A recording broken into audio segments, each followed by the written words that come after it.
Hi, I'm Charlotte, a CBT therapist with HPFT IAPT services working in the west of Essex. Today's webinar will cover the 7 key tips for well-being for healthcare workers, supporting their coping during the COVID-19 pandemic and beyond. The information covered was produced by the Oxford Centre for Anxiety Disorders and Trauma. You can find a copy to the original document on our website. The webinar will be split into 2 parts, around 15 minutes each. We're going to be exploring the 7 key tips for well-being from the perspective of cognitive behavioural therapy, or CBT for short, and consider how these might be relevant to you as a healthcare worker. We hope that these ideas will help you to get a balance between the hard work you're doing caring for others, but also caring for yourself as well. In our other webinar, we discussed tips for keeping well, keeping up with change, planning ahead, caring for yourself, and exercise. If you've not yet seen this, it might be something that you want to watch. Today, we're going to be talking about dealing with unwanted memories, managing overthinking, and asking for help. So let's begin. Many care workers tell us that they're having unwanted memories and thoughts about things that have happened at work. This is entirely normal, understandable, and to be expected. Work can often be stressful, requiring a massive change from what you're used to doing. It's natural to have these thoughts. Sometimes memories pop into our minds when we're not intending to think about them, and we find it hard to push them aside. This can be distressing. So let's look at some tips to manage these experiences should they arise. When we're in situations of high anxiety, the ability to process events is difficult. Consider your mind like a scrapbook with a collection of images, sensations, and thoughts, which our brain is trying to piece together. During heightened states of emotion, it can be hard to make sense of all this information. As a result, our brain tries to process this information when we're in a place of safety. Sometimes this can make us feel as though we're back in those stressful or traumatic situations. To help with this, consider making distinctions between the situation then and now. Statements designed to ground you back in the here and now can help you to feel calmer. For example, consider the memory of what happened then and insert the memory, but remind yourself that now you're at home and safe. So the memory of, let's say patient X being in pain and distress was last work on Tuesday, but now I'm home in my garden reading my book. Think about what makes you feel safe at home, what you can see, hear, and feel in this moment whilst you're in your current environment. In order to deal with some of the traumatic events that you may be experiencing, it's important to talk to others, not only for support, but to assist your brain in processing what's happened. Not everyone has someone that they can talk to in the house, and not everyone feels comfortable talking, but do try to reach out to those outside your home if you can, or make contact with support services who can provide a listening ear. Some people think that it will be helpful or indeed possible not to think about distressing memories at all, an idea perhaps that you can lock it away or get on with it. Evidence suggests that this doesn't work in the long term. Allowing yourself time to face and process your memories will help you to reduce your overall distress and build a sense that you can cope. You may also have a lot of thoughts about what your experiences mean, and sometimes you get caught up in these. So let's look at these thoughts now. So this next point focuses on thinking. Before we begin to look at thinking differently, it may be worth considering why it might be helpful to think differently. Our thoughts are key to how we feel and how we respond. By noticing these patterns, we can make changes that improve our experiences and our mood. We might recognize thinking habits common to us all from time to time. These patterns of thinking can be logical, but may be unhelpful to us or lack in evidence to back them up. Recognition of these habits is the first step in deciding if we want to make change. So let's explore these habits now. Here are some examples of unhelpful thinking habits.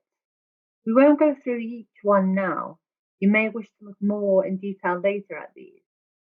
We've put a link up to the list at the end of the webinar if you want to know more. Instead, let's focus on a few examples of thinking styles that you might get caught up in.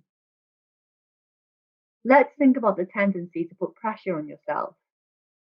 Do you notice yourself frequently making statements such as, I should have, or I shouldn't have, or I always, or I must? Consider how helpful it is to think this way. Often this way of thinking relates to things that can't be changed despite our best efforts or wishes. How does this type of thinking affect you? How does it leave you feeling? Sometimes these ways of thinking are linked to unrealistic expectations for ourselves. For example, an expectation that we should always put others first or that we should never show how we feel. We may find ourselves being more overtly self-critical, perhaps labeling ourselves negatively. What would you say to a patient who is talking about themselves to you in this way? How would you help them to see things more helpfully or less distressing? Another style of thinking you may get caught up in is catastrophizing. Do you ever find yourself magnifying the worst case scenario whilst minimizing your perceived ability to cope with it? Many of the threats around us are real, but I wonder how helpful you find it when you catch yourself imagining the worst case scenario, albeit through no fault of your own. If you notice that you're doing this, ask yourself, what would be helpful for you to notice right now, such as how you are coping in these difficult circumstances, especially since this could not have been something you could prepare yourself for. People have an idea of what coping looks like. Look out for these signs in yourself on a day-to-day basis. You may see that you're coping much better than you thought. Some days you may think that you can't get through it, but somehow you do. Sometimes it may feel like these storms are never going to pass, but they always do, and somehow you manage to get through it. I'd also like to draw your attention to mental filtering and dismissing the positives. Sometimes our attention is drawn to the negative side of current events, and these negative events can get magnified. Are there things that you appreciate about the situation at the moment? Perhaps some positive changes, such as our ability to adapt or appreciate those that you are caring for. Even in the darkest of times, there is positivity to be found. To quote J.K. Rowling's Dumbledore, happiness can be found in the darkest of times, if only one remembers to turn on the light. Remember the acknowledgement of those that come out every week to clap for the carers, the rainbow pictures, which are a universal sign of appreciation, doing quizzes with friends or family online, which you may not have done previously, or the amazing fundraisers that we've been noticing on the news. Also, consider how you help those around you to notice positivity or to make a difficult situation feel somehow lighter. Being able to recognize your positive impact on others and appreciating the changes people can and are willing to make in order to make a situation better can help things to feel more manageable. Many people tell us that their unhelpful thinking habits leave them feeling low or anxious. Some of the tips that we've mentioned so far can be helpful in making change. As discussed previously, we need to help ourselves in order to help others. It's important to consider the impact of these thinking styles and how you feel and create a balance between what your mind originally says and a more balanced alternative.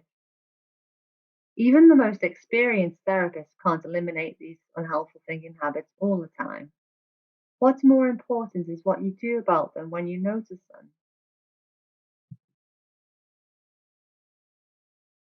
So, thinking about some of the themes we've discussed today, I want to highlight it's okay to ask for help if you're feeling overwhelmed.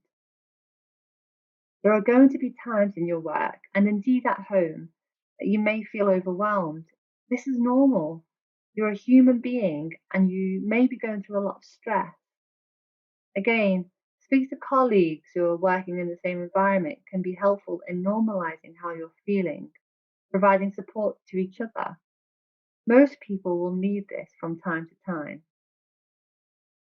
You may be running on adrenaline a lot of the time, getting through a busy day. This exhaustion can come out in emotional bursts. Be aware of your signs that you may need more support. People who spend a lot of time caring for others may tend to neglect their own needs with an idea of other people must always come first.